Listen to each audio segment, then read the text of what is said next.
Podia acompanyar-lo i retrobar la meva família, els amics i també implicar-me a fons en aquesta campanya electoral. La profunda sensació d'injustícia és el primer que se'm va fer avinent. També la voluntat de causar dolor innecessàriament, no tant a mi, sinó sobretot al meu entorn més proper. Per canvi, sol no m'hi sento. Em sento acompanyat de centenars de milers d'ànimes.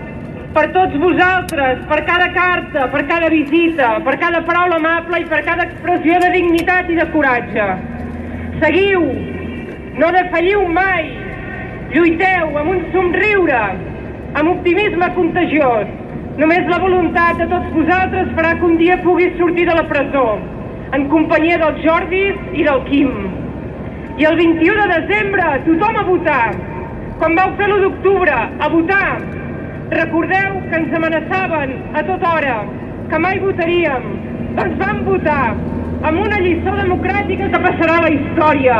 A les urnes ja vam guanyar, i vam guanyar tant que l'Estat encara no ho ha digerit. I avui actuo amb ràbia i estricte sentit venjatiu, aliè a tota expressió de justícia.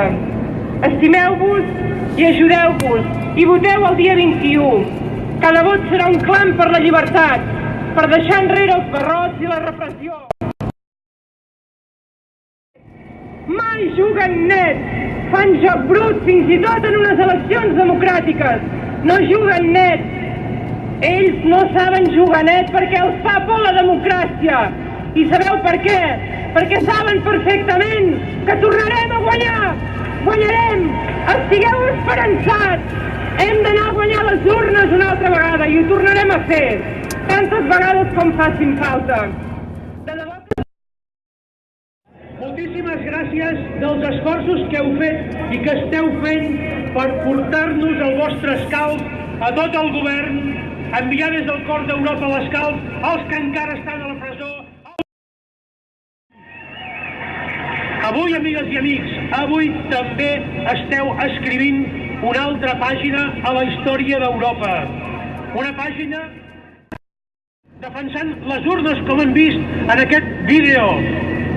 La Catalunya de la gent que fa aquella cadena anònima de suport a les urnes, guanyant espais de democràcia als qui la volen recloure i retallar. La Catalunya que surt a il·luminar els carrers de Barcelona per demanar llibertat, la que es vesteix de groc, pacífic, la Catalunya que heu recorregut mitja Europa per venir a Brussel·les a donar escalf al govern de l'exili i a reclamar la llibertat dels presos polítics. Aquesta Catalunya és la millor cara d'Europa. De l'Europa que volem, perquè la volem compromesa amb els valors de la pau i de la no violència, del civisme, del respecte i de la dignitat indignada quan es trepitgen els drets fonamentals dels seus ciutadans. Tant o d'un altre lloc. Els drets fonamentals no tenen fronteres. Els drets fonamentals s'han de defensar tant se val si els defensa un independentista o un que no n'és independentista, perquè han de valdre per tothom.